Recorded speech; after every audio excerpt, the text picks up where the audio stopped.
Hi hello ಎಲ್ಲರಿಗೂ ನಮಸ್ಕಾರ. Welcome to my YouTube channel ಕನ್ನಡತಿಯ ಕಥಾಸುದೆ. ನಾನು ನಿಮ್ಮ ರೂಪ ಕನ್ನಡತೆ. ದಯಮಾಡಿ ಸಬ್ಸ್ಕ್ರೈಬ್ ಆಗಿ, ಲೈಕ್ ಮಾಡಿ, ಕಮೆಂಟ್ ಮಾಡಿ, ಎಲ್ಲರಿಗೂ ಶೇರ್ ಮಾಡಿ. ಮಾಂಗಲ್ಯದಿಂದ ನಂಟಾದರೂ ಭಾಗ 24. ನಿಧಿಯನ್ನು ಮನೆಗೆ ಕರೆದುಕೊಂಡು ಬಂದಿದ್ದ ವೈಭವ್. ಮನೆಯ ಬಾಗಿಲಿನಲ್ಲಿ ನಿಂತವಳಿಗೆ ಏನೋ ಭಯ. ಒಂದು ಗಂಡಿನ ಮನೆಯಲ್ಲಿ ಇರುವುದೋ ಅದೇಕೋ ಭಯ.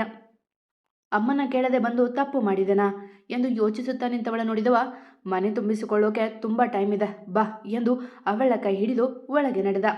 ಬಾ ಗುಂಡಣ್ಣ, ನಿಧಿ ಹೇಗಿದೆಯಮ್ಮ ಎಂದು ಅವರ ನೋಡಿದ್ದೆ ಎದ್ದು ಬಂದರು ಮೈಥಿಲಿ. ನಾನು ಚೆನ್ನಾಗಿದ್ದೀನಿ ಆಂಟಿ ಎಂದಳು ಅಂಜುತ್ತಲೆ. ಭಯ ಪಡಬೇಡ ಕಣಮ್ಮ, ಇದು ನಿನ್ನ ಮನೆಯೇ ಅನ್ಕೋ. ನಿನಗೆ ಎಷ್ಟು ದಿನ ಬೇಕೋ ಅಷ್ಟು ದಿನ ಇಲ್ಲೇ ಇರು, ಇಲ್ಲ ಅಮ್ಮ ಬಂದ ಮೇಲೆ ಬೇಕಿದ್ರೆ ಗೆಸ್ಟ್ ಹೌಸಲ್ಲಿರು. ಸಂಕೋಚ ಪಡಬೇಡ, ಏನು ಬೇಕೋ ಎಲ್ಲ ಕೇಳು, ನಾನಾದರೂ ಸಹಾಯ ಮಾಡ್ತೀನಿ, ಇಲ್ಲ ವೈಭವ್ ಮಾಡ್ತಾನೆ ಎಂದರು ಅವಳ ತಲೆ ಸವರಿ. ಹ್ಞೂ ಆಂಟಿ ಎಂದಳು ಕತ್ತು ಆಡಿಸೆ. ಇವಾಗ ಮಲ್ಕೋ, ಎಲ್ಲ ಮಲಗಿದ್ದಾರೆ, ನಾಳೆ ಎಲ್ಲರನ್ನೂ ಪರಿಚಯ ಮಾಡಿಸ್ತೀನಿ ಎಂದರು ಮೈಥಿಲಿ ಅವಳ ಲಗೇಜ್ ತೆಗೆದುಕೊಂಡು. ಆಂಟಿ ನಾನೇ ತರ್ತೀನಿ ಎಂದಾಗ ನಗುತ್ತಾ, ಬಾ ಇದೇ ನಿನ್ನ ರೂಮ್, ಎಲ್ಲ ಇದೆ, ಏನಾದರೂ ಸಮಸ್ಯೆ ಇದ್ದರೆ ಅದೇ ನನ್ನ ರೂಮ್ ಮೇಲೆ ಇರೋದು, ವೈಭವ್ ರೂಮ್, ಯಾರನ್ನಾದರೂ ಕೇಳು ಹೆಲ್ಪ್ ಮಾಡ್ತಾರೆ ಎಂದಾಗ ತುಸು ತುಟಿ ಅರಳಿಸಿದ್ಲು. ಅವಳನ್ನು ಗೆಸ್ಟ್ ರೂಮ್ಗೆ ಬಿಟ್ಟು ಹಿಂತಿರುಗಿದಾಗ ವೈಭವ್ ಅಲ್ಲೇ ನಿಂತಿದ್ದ. ನಿನ್ನ ರೂಮ್ ಮೇಲಿದೆ ಮಗನೇ, ಅಲ್ಲಲ್ಲ ಎಂದು ಅವನ ಕಿವಿ ಹಿಂಡಿ, ಮಲ್ಕೋ ನಾಳೆ ಮಾತಾಡೋಣ ಎಂದು ಅವನ ಕೆನ್ನೆ ತಟ್ಟಿ ನಡೆದರು. Good night mom, love you ಎಂದು ಅವರು ಹೋದತ್ತ ನೋಡಿ ತಿರುಗಿ ನಕ್ಕರಷ್ಟೆ. ನಿಧಿ, ಮಾಮ್ ಹೇಳಿದ್ರಲ್ವಾ ಏನಾದರೂ ಬೇಕಿದ್ರೆ ಕಾಲ್ ಮಾಡು ಎಂದವ ಇನ್ನೂ ಅಲ್ಲೇ ನಿಂತಿರಲು, ಸರಿ ವೈಭವ್ ಎಂದಳು. ಆದರೂ ಅವ ಕದಡದೆ ಹೋದಾಗ, ವೈಭವ್ ನಿದ್ದೆ ಬರ್ತಿದೆ ಎಂದಾಗ ಇಹಕ್ಕೆ ಬಂದವ, ಓಕೆ ಗುಡ್ ನೈಟ್ ಎಂದು ನಡೆದ. ಅವನತ್ತ ಹೋದಂತೆ ದೊಡ್ಡ ಮಂಚ, ಸೋಫಾ ನೋಡಿ, ನಮ್ಮನೆ ಪೂರ್ತಿ ಇವರ ರೂಮ್ಗಿಂತ ಚಿಕ್ಕದು, ಎಲ್ಲದಕ್ಕೂ ಅದೃಷ್ಟ ಮಾಡಿರಬೇಕು ಎಂದವಳು ಸುಮ್ಮನೆ ಕಣ್ಮುಚ್ಚಿದ್ಲು. ಮೈಥಿಲಿಯವರು ಕೋಣೆಗೆ ಬಂದಾಗ ವಸಿಷ್ಠ ಅವರಿನ್ನು ಫೋನಿನಲ್ಲಿ ಏನೋ ಮಾಡುತ್ತಾ ಕುಳಿತಿದ್ರು. ವಸಿ, ನಿದ್ದೆ ಮಾಡೋಕೆ ಟೈಮ್ ಆಗಿಲ್ವಾ, ಅದೇನು ಫೋನ್ ನೋಡ್ತಾ ಕೂತಿರೋದು ಎಂದು ಬಂದವಳ ಕಂಡಿದ್ದು ವೈಭವ್ನ ಚಿಕ್ಕ ವಯಸ್ಸಿನ ಫೋಟೋ. ಮಗನ ಮುಂದೆ ನಿಂತು ಮಾತಾಡೋದು ಬಿಟ್ಟು ಇಲ್ಲಿ ಬಂದು ಅವನ ಫೋಟೋ ನೋಡಿದ್ರೆ ಎಂದರು ಅವರಿಗೆ ನೀರು ಕೊಡುತ್ತಾ. ಬಂದ್ಲ ನಿಧಿ, ಮಾತಾಡಿಸ್ಬೇಕಿತ್ತು, ಮಗ ಮಲಗಿದ್ನಾ ಎಂದರು ಫೋನ್ ತೆಗೆದಿಟ್ಟು. ಹಾಂ ಬಂದ್ಲು, ವೈಭವ್ ಮಲ್ಕೋದಕ್ಕೆ ಹೋಗಿದ್ದಾನೆ, ನೀವು ಮಲ್ಗಿ ಎಂದು ಪಕ್ಕ ಕುಳಿತವರ ಕೈ ಹಿಡಿದು, ಯಾಕೋ ತುಂಬ ಬೇಜಾರಾಗ್ತಿದೆ ಮೈಥಿಲಿ, ಒಂದೆರಡು ದಿನ ಎಲ್ಲಾದರೂ ಹೋಗಿ ಬರೋಣವಾ ಎಂದರು ಮೆಲ್ಲಗೆ. ಯಾಕೆ ಬಸಿ, ಕಷ್ಟಗಳಿಂದ ದೂರ ಓಡೋಗೋರಲ್ಲ ನನ್ನ ಗಂಡ, ಎಂತಹ ಕಷ್ಟ ಆದರೂ ಎದೆಗೊಟ್ಟು ಎದುರಿಸಿರೋರು, ಅಂಥದ್ರಲ್ಲಿ ನೀವು ಈ ಮಾತು ಹೇಳ್ತಿದ್ದೀರಾ ಎಂದಾಗ ಅವರ ನೋಡಿದವರು, ಕಷ್ಟ ಆದರೆ ಎದುರಿಸ್ಬೋದು ಹೆಂಡತಿ, ಆದರೆ ಆಗ್ತಿರೋ ನೋವನ್ನು ಭರಿಸೋಕೆ ಆಗ್ತಿಲ್ಲ, ಒಂದಷ್ಟು ದಿನ ಅವನ ಕಣ್ಣಿಗೆ ಕಾಣದೇ ಇದ್ದರೆ ನನ್ನ ಮೇಲಿನ ಅಸಮಾಧಾನ ಕಡಿಮೆ ಆಗುತ್ತೇನೋ ಅಂತ ಎಂದವರ ಗಂಟಲು ಕಟ್ಟಿತ್ತು. ವಸಿ, ಅವನಿಗೆ ನಿಮ್ಮ ಮೇಲೆ ಕೋಪ ಅಸಮಾಧಾನ ಇಲ್ಲ, ಇರೋದು ಬೇಸರ ಅಷ್ಟೆ. ಆಗಿರೋ ಮಿಸ್ಅಂಡರ್ಸ್ಟ್ಯಾಂಡಿಂಗ್ನ ಬಗ್ಗೆ ಕೂತು ಮಾತಾಡಿ ಬಗೆಹರಿಸೋದು ಬಿಟ್ಟು ಹೀಗೆ ಹೋದರೆ ಇನ್ನೂ ದೊಡ್ಡದಾಗುತ್ತೆ. ಪ್ಲೀಸ್ ಇನ್ನೊಂದು ಸ್ವಲ್ಪ ದಿನ ಅವನ ಜೊತೆ ಬೆರೆಯೋಕೆ ಪ್ರಯತ್ನ ಮಾಡಿ, ಆಮೇಲೆ ನೋಡೋಣ ಎಂದರು ಅವರ ಸಮಾಧಾನ ಮಾಡುತ್ತಾ. ಮೈಥಿಲಿ, ಸ್ವಲ್ಪ ತಲೆನೋವು, ಮಸಾಜ್ ಮಾಡ್ತೀಯಾ ಎಂದಾಗ ತಲೆ ಆಡಿಸಿ ಬಾಮ್ ಹಚ್ಚಿ ತಲೆ ನೀವಿದ್ರು ಮೈಥಿಲಿ. ಆಗಲೂ ಈಗಲೂ ನಿನ್ನ ಕೈ ಸ್ಪರ್ಶ ಆದರೆ ಸಾಕು, ನನ್ನ ತಲೆ ನೋವು ಹೋಗುತ್ತೆ ಹೆಂಡತಿ ಎಂದವರು ಹಾಗೆ ನಿದ್ದೆಗೆ ಜಾರಿದರೆ ಮಗನ ಅರಸಿ ನಡೆದರು ಮೈಥಿಲಿ. ಅವರು ಬಂದಾಗ ಅವನ ರೂಮಿನ ಲೈಟ್ ಇನ್ನೂ ಉರಿಯುತ್ತಿತ್ತು, ಬಾಗಿಲು ತೆರೆದೇ ಇತ್ತು. ವೈಭವ್ ಒಳಗೆ ಬರಬಹುದಾ ಎಂದರು ಮೈಥಿಲಿ ಆಚೆಯೇ ನಿಂತು. ಮಾಮ್, ನೀವು ಯಾವಾಗ ಪರ್ಮಿಷನ್ ಕೇಳೋ ಹಾಗೆ ಆದ್ರಿ ಎಂದ ಅಸಹನೆಯಿಂದ. ಕುಳಿತವ ತನ್ನ ಲ್ಯಾಪ್ಟಾಪ್ನಲ್ಲಿ ಏನನ್ನೋ ಮಾಡುತ್ತಿದ್ದ. ಅದು ಸ್ವಲ್ಪ ಮಾತಾಡೋದಿತ್ತು ಎಂದಾಗ ಅವರ ಮನದ ಇಂಗಿತ ಅರಿತವ, ನಿನ್ನ ಗಂಡನ ಬಗ್ಗೆ ಮಾತಾಡೋಕೆ ಬಂದಿದ್ರ ಪ್ಲೀಸ್ ಮಾಮ್, ನನಗೆ ಪೇಷನ್ಸ್ ಇಲ್ಲ ಎಂದು ಎದ್ದು ನಿಂತ. ವೈಭವ್, ನೀನು ಮಾಡ್ತಿರೋದು ತಪ್ಪು ಕಣೋ ಎಂದರು ಅವನ ಕೈ ಹಿಡಿದು. ಐ ನೋ ಮಾಮ್, ಅವರು ನನಗೆ ಏನು ಕೊಟ್ಟರು ಅದನ್ನು ನಾನು ವಾಪಸ್ ಕೊಡ್ತಿದ್ದೀನಿ ಅಷ್ಟೆ, ಆಗ ನಾನು ಹೇಗೆ ಫೀಲ್ ಆದೆ ಅಂತ ಇವಾಗ ಅವರಿಗೆ ಅರಿವಾಗಲಿ ಎಂದ ಕೋಪದಿಂದ. ಅವರು ನಿನಗೆ ಕೊಟ್ಟಿದ್ದ ಎಂದು ವ್ಯಂಗ್ಯನಾಗಿ ಮೀರಿ, ಅದನ್ನು ಯಾವತ್ತೂ ವಾಪಸ್ ಕೊಡೋದಕ್ಕೆ ಆಗಲ್ಲ ಕಂದ, ನಿನ್ನಪ್ಪ ನನಗಿಂತ ತುಂಬ ಒಳ್ಳೆಯವರು, ಅವರಿಗೆ ಪ್ರೀತಿ ಕೊಡದೇ ಇದ್ದರೂ ಪರವಾಗಿಲ್ಲ, ಅವರನ್ನು ನೋಯಿಸ್ಬೇಡ ಅಷ್ಟೆ, ಈಗಾಗಲೇ ನೊಂದಿರೋ ಜೀವ ಅದು, ತಡೆಯೋಕೆ ಶಕ್ತಿ ಇಲ್ಲ ಎಂದು ಅವನ ತಲೆ ನೇವರಿಸಿದ್ರು ಮೈಥಿಲಿ. ಕೊಡೋಕ್ಕಾಗಲ್ಲ ಅಂದ್ರೇನು, ಒಂದು ಕಿಡ್ನಿ ಕಿತ್ತು ಕೊಟ್ಟಿದ್ದಾರಾ ಅಥವಾ ನಿಂತರ 9 ತಿಂಗಳು ಹೊತ್ತಿದ್ದಾರಾ ಎಂದಾಗ ಶುಷ್ಕ ನಗೆನಕ್ಕೂ ಏನೂ ಮಾಡಿಲ್ಲ. ಆದರೆ ಇವತ್ತು ನನ್ನ ಹೆಸರು ಹಿಡಿದು ಕರೆದ್ರು, ಅವರಿಗೆ ಬೇಜಾರಾದಾಗ ಮತ್ತೆ ಕೋಪ ಬಂದಾಗ ಮಾತ್ರ ಅವರ ಬಾಯಲ್ಲಿ ನನ್ನ ಹೆಸರು ಬರೋದು, ಇವತ್ತು ಕರೆದ್ರು ಅದಕ್ಕೆ ಕೇಳೋಣ ಅಂತ ಬಂದೆ.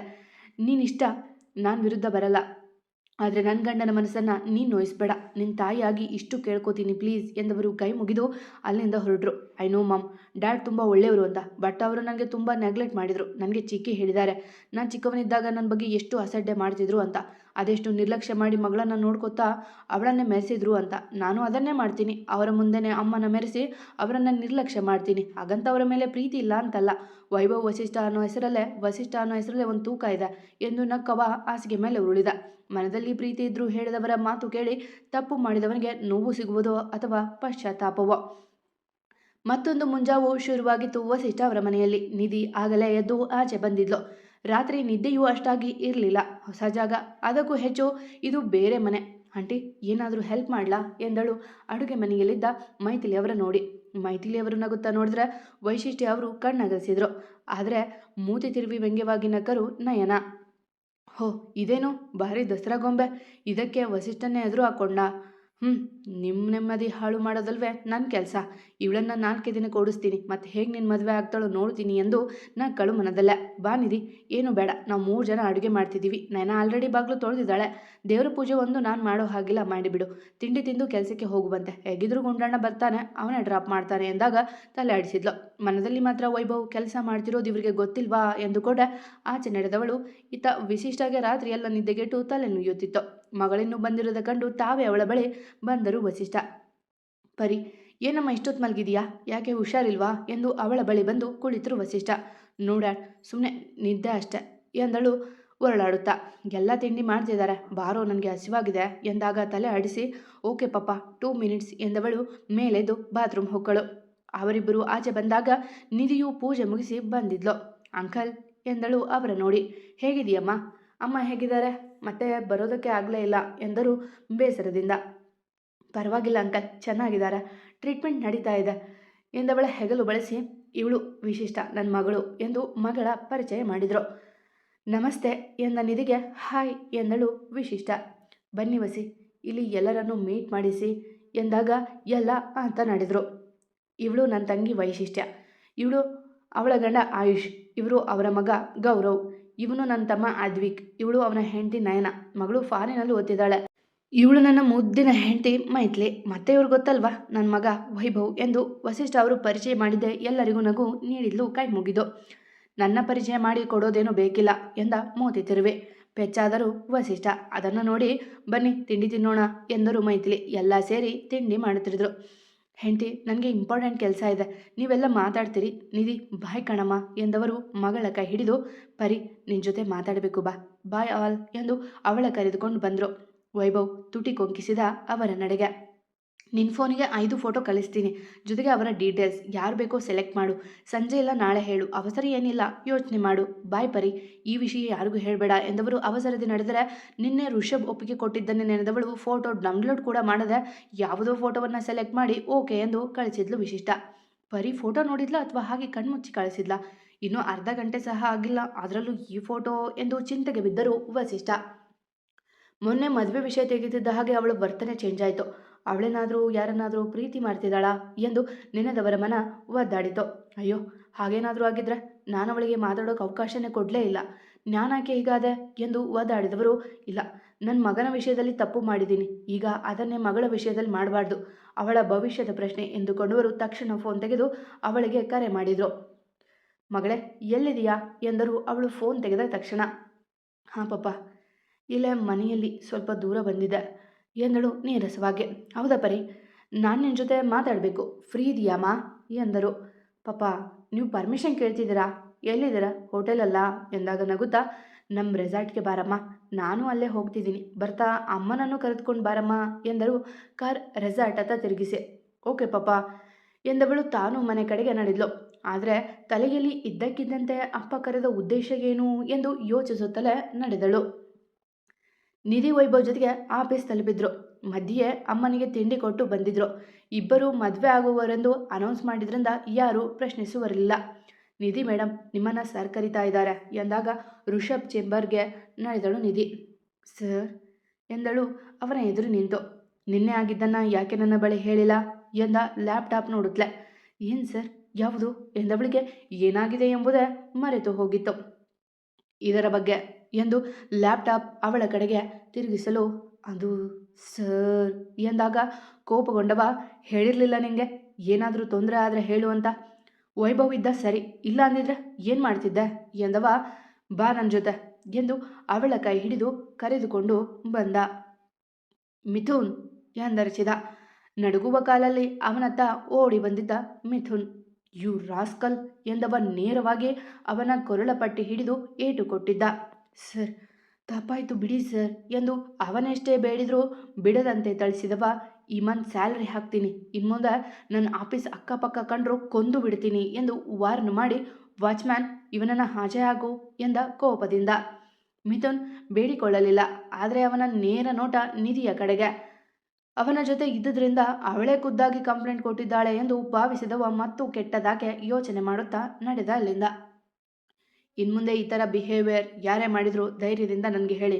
ಆ್ಯಂಡ್ ಯು ನಿಧಿ, ಅಳ್ಳೋದೆಲ್ಲ ಬಿಟ್ಟು ಡೈರೆಕ್ಟ್ ಹೊಡಿಬೇಕು, ಗಾಟ್ ಇಟ್ ಎಂದವ ಕೋಪದಿಂದಲೇ ಕ್ಯಾಬಿನ್ಗೆ ನಡೆದರೆ ಅವಳು ಸುಮ್ಮನೆ ತನ್ನ ಜಾಗಕ್ಕೆ ಮರಳಿದ್ಲು. ವೈಭವ್ ಮಾತ್ರ ಏನೊಂದು ಮಾತಾಡದೆ ತನ್ನ ಪಾಡಿಗೆ ತಾನಿದ್ದ. ಹೊರಗೆ ಕೋಪದ ಮುಖಬಾಡ ಹಾಕಿದ್ದನಲ್ಲವೇ. ವಿಶಿಷ್ಟ ಮೈಥಿಲಿ ಅವರನ್ನು ಕರೆದಾಗ ಅನುಮಾನದಿಂದಲೇ ಕಾರ್ ಏರಿದ್ರು ಮೈಥಿಲಿ. ನಿಮ್ಮಪ್ಪ ನನಗೆ ಫೋನ್ ಮಾಡಿ ಹೇಳೋರು, ಆದರೆ ಸಡನ್ನಾಗಿ ಬಾ ಅಂದರೆ ಏನಾದರೂ ಪ್ರಾಬ್ಲಮ್ ಆಗಿದೆಯಾ ಎಂದು ಆತಂಕ ತೋರಿದ್ರು ಮೈಥಿಲಿ. ಮಾಮ್, ನೀವು ಹೆದರಿ ನನ್ನನ್ನು ಭಯಪಡಿಸಬೇಡಿ, ಪಪ್ಪಾಗೆ ಏನಾಗಿಲ್ಲ, ಏನೋ ಮಾತಾಡಬೇಕು ಅಂದರು ಎಂದಾಗ ಸುಮ್ಮನೆ ಕುಳಿತರಾದರೂ ತಲೆಯಲ್ಲಿ ಚಿಂತೆ ಇದ್ದೇ ಇತ್ತು. ಇಬ್ಬರು ರೆಸಾರ್ಟ್ ತಲುಪಿದಾಗ ಮೈಥಿಲಿ ವೇಗವಾಗಿ ಇಳಿದು ನಡೆದರು. ಅವಳ ಎಣಿಕೆಯಂತೆ ಹೊರಗೆ ತೂಗು ಈ ಅಲೆಯಲ್ಲಿ ಕುಳಿತಿದ್ರು ವಸಿಷ್ಠ. ವಸಿ, ಏನಾಯಿತು? ಮನೆಯಲ್ಲಿ ಮಾತಾಡಬಹುದಿತ್ತಲ್ಲ, ಇಲ್ಲಿ ಯಾಕೇನಾಯಿತು ಎಂದರು ಗಾಬರಿಯಿಂದ.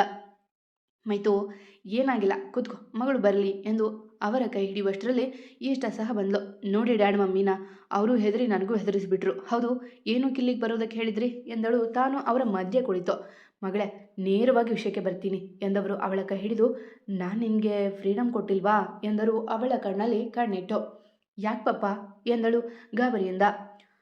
ಉತ್ತರ ಅಷ್ಟೇ ಹೇಳು ಪರಿ, ನಾನು ನಿನಗೆ ಸ್ವಾತಂತ್ರ್ಯ ಕೊಟ್ಟಿಲ್ವಾ ಎಂದಾಗ ಪೆಚ್ಚಾಗಿ, ಕೊಟ್ಟಿದ್ದೀರ ಪಪ್ಪ ಎಂದಳು. ಮತ್ತೆ ನಿನ್ಗೆ ನನ್ನ ಮೇಲೆ ನಂಬಿಕೆ ಇಲ್ವಾ? ನನ್ನ ಕಂಡ್ರೆ ಭಯಾನಾ ಎಂದರು ಬೇಸರದಿಂದ. ವಸಿ, ಯಾಕೆ ಏನೇನೋ ಕೇಳ್ತಿದ್ದೀರಾ ಎಂದರು ಮೈಥಿಲಿ ಗೊಂದಲದಿಂದ. ಇರು ಹೆಂಡ್ತಿ ಎಂದು ಮಗಳ ನೋಡಲು, ನೋ ಪಪ್ಪ, ನನ್ನ ಮೇಲೆ ತುಂಬ ನಂಬಿಕೆ ಇದೆ, ಭಯ ಅಂತೂ ಇಲ್ಲ ಎಂದಳು ಅವರ ತಬ್ಬಿ. ಮತ್ತೆ ನೀನು ಫೋನ್ ಕೊಡು ಎಂದಾಗ ಅವರ ಕೈಗೆ ಫೋನ್ ಇಟ್ಟಳು. ನೋಡು ಹೆಂಡ್ತಿ, ಬೆಳಗ್ಗೆ 5 ಫೋಟೋ ಕಳಿಸಿದ್ದೆ, ಯಾರಾದ್ರೂ ಸೆಲೆಕ್ಟ್ ಮಾಡು ಅಂತ, ಬಟ್ ಇವಳು ಡೌನ್ಲೋಡ್ ಕೂಡ ಮಾಡಿಲ್ಲ ಎಂದು ಮಡದಿಗೆ ತೋರಿ ಅವಳ ಮುಖ ನೋಡಲು. ಸಾರಿ ಪಪ್ಪ, ಅದು ಮತ್ತೆ ನನಗೆಲ್ಲ ಡಿಲೀಟ್ ಮಾಡಿದೆ ನೋಡಿಬಿಟ್ಟು ಎಂದಳು ಅಂಜುತ್ತಲೆ. ಓಕೆ ಫೈನ್ ಎಂದು ತಮ್ಮ ಫೋನ್ ತೆಗೆದವರು ಅವಳ ಮುಂದೆ ಹಿಡಿದು, ನೀನು ಸೆಲೆಕ್ಟ್ ಮಾಡಿದ ಹುಡುಗ ಇವರು ಓಕೆನಾ ಎಂದಾಗ ತಲೆ ತಗ್ಗಿಸಿದ್ಲು. ಕಾರಣ ಅವಳು ನೋಡದೇ ಸೆಲೆಕ್ಟ್ ಮಾಡಿದ ಫೋಟೋ ಅವರದ್ದೇ. ನೋಡು ಹೆಂಡ್ತಿ, ನನ್ನ ಬೈ ಮಿಸ್ ಆಗಿ ನನ್ನ ಫೋಟೋ ಕಳಿಸಿದ್ರೆ ಅದನ್ನೇ ಸೆಲೆಕ್ಟ್ ಮಾಡಿ ಕಳಿಸಿದ್ಲಾಳೆ, ಇದಕ್ಕೆ ಏನು ಹೇಳ್ತೀಯಾ ಎಂದಾಗ ಮಗಳ ಕೈ ಹಿಡಿದು, ಇಷ್ಟ ಯಾಕಮ್ಮ ಹೀಗೆ ಮಾಡಿದೆ, ಮದುವೆ ಇಷ್ಟ ಇಲ್ವಾ ಎಂದಾಗ ಸುಮ್ಮನೆ ಇದ್ಲು. ಯಾರನ್ನಾದರೂ ಲವ್ ಮಾಡ್ತಿದೀಯನಮ್ಮ ಎಂದರು ವಸಿಷ್ಠ ಕುತೂಹಲದಿಂದ. ಹೇಳಮ್ಮ, ವೈಭವ್ ನಿನ್ನೆ ಧೈರ್ಯದಿಂದ ಹೇಳ್ದ ಅಲ್ವಾ, ನೀನು ಹಾಗೆ ಹೇಳು, ಯಾಕೆ ನಾನು ಮದುವೆ ಮಾಡಲ್ಲ ಅಂತನಾ ಎಂದು ಮತ್ತೊಮ್ಮೆ ಕೇಳಲು ಅವರ ತಬ್ಬಿ, ನೋ ಪಪ್ಪ, ನನಗೆ ಆ ಥರ ಏನಿಲ್ಲ, ಮೂಡ್ ಅಪ್ಸೆಟ್ ಆಗಿತ್ತು ಅಷ್ಟೇ, ಇನ್ನೊಮ್ಮೆ ಈ ಥರ ಎಲ್ಲ ಮಾಡಲ್ಲ ಪಪ್ಪ, ನೀವೇ ಯಾರನ್ನಾದರೂ ಸೆಲೆಕ್ಟ್ ಮಾಡಿ, ಫೈನಲ್ ಮಾಡಿ, ನೀವು ಹೇಳಿದವ್ರ ಜೊತೆ ಮದುವೆ ಆಗ್ತೀನಿ ಎಂದಳು ಅಳುತ್ತಾ.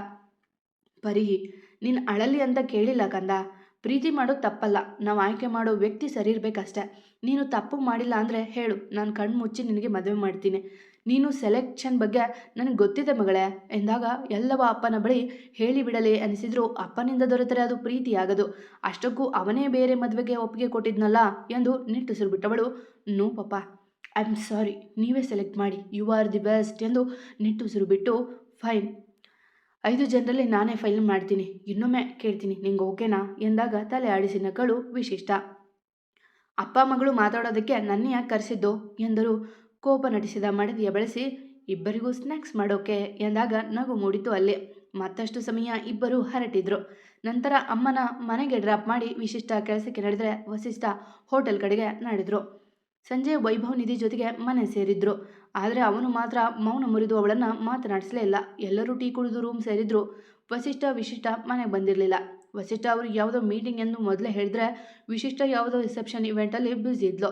ಮೈಥಿಲಿ ಅವರು ಮಗನ ಕೋಣೆಯಲ್ಲಿದ್ದರು. ಅವನೊಂದಿಗೆ ಕಾಲ ಕಳೆಯುತ್ತಾ ಗಂಡನ ಮೇಲಿನ ಅಸಮಾಧಾನವ ಕಡಿಮೆ ಮಾಡಲು ಪ್ರಯತ್ನ ಮಾಡುತ್ತಿದ್ದರು. ಇನ್ನು ನಿಧಿ ಎಲ್ಲಿಗೆ ಹೋಗಬೇಕೆಂದು ತಿಳಿದೆ ಹಾಲ್ನಲ್ಲಿ ಕುಳಿತಿದ್ಲು. ನಯನ ಅವರು ಬೇಕೆಂದೇ ಅವರು ವಸಿಷ್ಠ ಅವರ ವಾಚ್ಗೆ ಚೂರು ಎಣ್ಣೆ ಹಚ್ಚಿ ಟೇಬಲ್ ಮೇಲೆ ಇಟ್ಟರು. ನಿಧಿ, ಇದು ಭಾವನ ವಾಚ್, ಸ್ವಲ್ಪ ಕೋಣೆಗೆ ತೆಗೆದುಕೊಂಡು ಹೋಗ್ತೀಯಾ ಎಂದರು ನಯನ ಟೇಬಲ್ ಮೇಲೆ ಇಟ್ಟಿದ್ದ ವಾಚ್ ನೋಡಿ. ಓಕೆ ಆಂಟಿ ಎಂದವಳು ಹಗುರವಾಗಿ ತೆಗೆದುಕೊಂಡು ಹೋದಾಗ ಕೈ ಜಾರಿ ಬಿದ್ದು ಬಿಟ್ಟಿತು ವಾಚ್. ಅಯ್ಯೋ ಅಯ್ಯೋ, ವಾಚ್ ಹೊಡೆದೇ ಹೋಯ್ತಲ್ಲೇ ಎಂದರು ಆಶ್ಚರ್ಯ ತೋರುತ್ತಾ. ಗ್ಲಾಸ್ ಹೊಡೆದು ಹೋಗಿತ್ತು ಅದರದ್ದು. ಆಂಟಿ, ಎಣ್ಣೆ ಆಗಿತ್ತು, ಜಾರಿ ಬಿಡ್ತು ಎಂದಳು ಭಯದಿಂದ. ಏನು ಜಾರ್ತು? ಇದು ಎಷ್ಟು ಇಂಪಾರ್ಟೆಂಟ್ ಅಂತ ಗೊತ್ತಾ? ವಿಶಿಷ್ಟ ಭಾವನಿಗೆ ಗಿಫ್ಟ್ ಕೊಟ್ಟಿದ್ದು. ಇದು ಹೊಡೆದೋಗಿದೆ ಅಂತ ಗೊತ್ತಾದರೆ ಅಷ್ಟೇ ಕತೆ. ಭಾವನ ಕೋಪ ನೋಡಿಲ್ಲ ನೀನಿನ್ನು. ಎದುರು ಯಾರಿದ್ದಾರೆ ಅಂತಲೂ ನೋಡದೆ ಮಾತಾಡ್ತಾರೆ. ಇನ್ನೂ ವಿಶಿಷ್ಟ ಅವಳ ಫೇವ್ರೇಟ್ ಇದು. ಅವಳ ಬಾಯಲ್ಲಿ ಬೈಗುಳ ಕೇಳೋಕೆ ಕಿವಿ ಹೋಗಿರುತ್ತೆ ಎಂದು ಅಪ್ಪ ಮಗಳ ಬಗ್ಗೆ ಕಹಿ ತುಂಬಲು ನೋಡಿದ್ರು ನಿಧಿಯ ಮನಸ್ಸಲ್ಲೇ. ಆಂಟಿ, ನಾನು ಬೇಕು ಅಂತ ಮಾಡಲಿಲ್ಲ ಎಂದವಳ ಕಣ್ಣುಗಳು ಅದಾಗಲೇ ತುಂಬಿದ್ವು. ಬೇಕು ಅಂತ ಮಾಡಿದ್ಯೋ ಬೇಡ ಅಂತ ಮಾಡಿದ್ಯೋ ಈಗಲೇ ಹೀಗೆ. ಇನ್ನು ಮದುವೆ ಆದರೆ ಮುಗಿದ ಕತೆ. ಭಾವ ಬಂದಮೇಲೆ ಏನಾದರೂ ಮಾಡ್ಕೊ, ಆದರೆ ನಾನು ತೆಗೆದೊಡೋದಕ್ಕೆ ಹೇಳಿದೆ ಅಂತ ಮಾತ್ರ ಹೇಳಬೇಡ. ಆಮೇಲೆ ನಾನು ಇಲ್ಲಿ ಇರೋಕ್ಕಾಗಲ್ಲ, ಮಾತಲ್ಲೇ ಕೊಂದು ಬಿಡ್ತಾರೆ. ನೀನಾದರೆ ಇಂದು ಇದ್ದು ನಾಳೆ ಹೋಗೋಳು ಎಂದು ಬೈಯುತ್ತಾ ನಡೆದರು ನಯನ. ಅಳುತ್ತಾ ಗ್ಲಾಸ್ ಪೀಸ್ ನೋಡುತ್ತಲೇ ಇದ್ದವಳ ನೋಡಿದರು ಮೈಥಿಲಿ. ಮಗನ ಕೋಣೆಯಿಂದ ಆಗಷ್ಟೇ ಮೇಲೆ ಹೋಗಲು ಬಂದಿದ್ರು. ಆದರೆ ಅವಳ ಅಳುವ ಕಂಡು ಗಾಬರಿಯಿಂದ ಅವಳ ಬಳಿ ಬಂದರು. ಯಾಕಮ್ಮ ನಿಧಿ, ಏನಾಯಿತು ಎಂದರು ಮೈಥಿಲಿ ಅಳುತ್ತಿದ್ದ ನಿಧಿಯ ನೋಡಿ. ಆಂಟಿ, ನಾನು ಬೇಕು ಅಂತ ಹೊಡೆದಾಕಿಲ್ಲ ಆಂಟಿ, ಕೈ ಜಾರಿ ಬಿದ್ದೋಯ್ತು ಎಂದಳು ಅಳುತ್ತಲೇ. ಹೌದಾ, ಏನು ಬಿದ್ದೋಯ್ತು ಎಂದರು ಅವಳ ನೋಡಿ. ಆಂಟಿ, ಅದು ಅಂಕಲ್ ಫೇವ್ರೆಟ್ ವಾಚ್ ಅಂತ ನಂಗೆ ಗೊತ್ತಿರಲಿಲ್ಲ ಎಂದಳು ಕೆಳಗೆ ಬಿದ್ದಿದ್ದ ವಾಚ್ ನೋಡಿ. ಹೌದು, ಅದು ವಸಿಷ್ಠ ಅವರ ಪ್ರೀತಿಯ ವಾಚ್. ವಿಶಿಷ್ಟ ಕೆಲಸ ಮಾಡಲು ಶುರು ಮಾಡಿದಾಗ ಬಂದ ಮೊದಲ ಲಾಭದಲ್ಲಿ ಕೊಡಿಸಿದ್ದದು. ಪರವಾಗಿಲ್ಲ ಬಿಡು, ನಾನು ನೋಡ್ಕೋತೀನಿ, ಅಳ್ಬೇಡ ಎಂದು ಅವಳ ಕೆನ್ನೆ ತಟ್ಟಿ. ಇಲ್ಲ ಆಂಟಿ, ಆ ಆಂಟಿ ಹೇಳಿದರು ಅಂಕಲ್ ಕೋಪ ಮಾಡ್ಕೋತಾರಂತೆ, ಬೈತಾರಂತೆ, ಇನ್ನು ವಿಶಿಷ್ಟ ಅವರು ತುಂಬ ಕೆಟ್ಟದಾಗಿ ಬೈತಾರಂತೆ ಎಂದು ಅತ್ತವಳಿಗೆ ಏನು ಹೇಳುವುದೋ ತೋಚದಾಗಿತ್ತೋ ಮೈಥಿಲಿ ಅವರಿಗೆ. ಹೌದು, ನನ್ನ ಗಂಡನಿಗೆ ಕೋಪ ಜಾಸ್ತಿ, ಆದರೆ ನನ್ನ ಮೇಲೆ ಕೂಗಾಡಲ್ಲ, ಬೈಯಲ್ಲ. ಸೊ ಇದನ್ನು ನಾನು ಹೊಡೆದಾಕಿದೆ ಅಂತ ಹೇಳ್ತೀನಿ. ಮಗಳು ಬೇಜಾರು ಮಾಡ್ಕೋತಾಳೆ ಅಷ್ಟೇ, ಆದರೆ ಇನ್ನೊಬ್ಬರಿಗೆ ಕೆಟ್ಟದಾಗಿ ಬೈಯಲ್ಲ ಅವರು. ನನ್ನ ಗಂಡ ಹೆಣ್ಣು ಮಕ್ಕಳಿಗೆ ಬೈಯೋದು ಬಿಟ್ಟು ವರ್ಷಗಳು ಕಳೆದು ಹೋಗಿವೆ. ವಸಿಷ್ಠ ತುಂಬ ಒಳ್ಳೆಯವರು, ಹಾಗೆ ನನ್ನ ಮಗಳು ಸಹ. ನೀನು ಚಿಂತೆ ಮಾಡಬೇಡ ಎಂದು ಅವಳ ತಲೆ ಸವರಿ ರೆಸ್ಟ್ ಮಾಡು ಹೋಗು ಎಂದು ಕಳಿಸಿದರು. ಆದರೂ ತುಂಬ ಸೆಂಟಿಮೆಂಟ್ ಇಟ್ಕೊಂಡಿದ್ರು. ನಾನೇ ರೆಡಿ ಮಾಡಿಸ್ಕೊಡ್ಬೇಕು ಎಂದು ಭಾಗ್ಯ ವಾಚ್ ತೆಗೆದುಕೊಂಡಾಗ ಅದರ ಮೇಲೆ ಎಣ್ಣೆ ಮೆತ್ತಿದ್ದು ನೋಡಿ ಇದ್ಯಾಕೆ ಎಣ್ಣೆ ಮೆತ್ತಿದೆ ಎಂದು ಯೋಚಿಸುತ್ತಲೇ ತಮ್ಮ ಕೋಣೆಗೆ ನಡೆದಾಗ ಮರಿಯಲ್ಲಿ ನಿಂತು ನೋಡುತ್ತಿದ್ದ ನಯನ ಹಲ್ಲು ಕಡಿದರು. ಮತ್ತಾವ ಸಂಚು ನಡೆಸಿದ್ರೋ ಅದನ್ನು ನೋಡಿ. ಮತ್ತೆ ಸಿಗುವ. ಕತೆ ಇಷ್ಟ ಆದರೆ ಕಮೆಂಟ್ ಹಾಕಿ, ಜಾಸ್ತಿ ಇಷ್ಟ ಆದರೆ ಸಬ್ಸ್ಕ್ರೈಬ್ ಆಗಿ. ಎಂದಿನಂತೆ ನಿಮ್ಮ ಪ್ರೀತಿ, ಕಮೆಂಟ್, ಪ್ರೋತ್ಸಾಹದ ನಿರೀಕ್ಷೆಯಲ್ಲಿ ನಾನು ನಿಮ್ಮ ರೂಪ ಕನ್ನಡತೆ.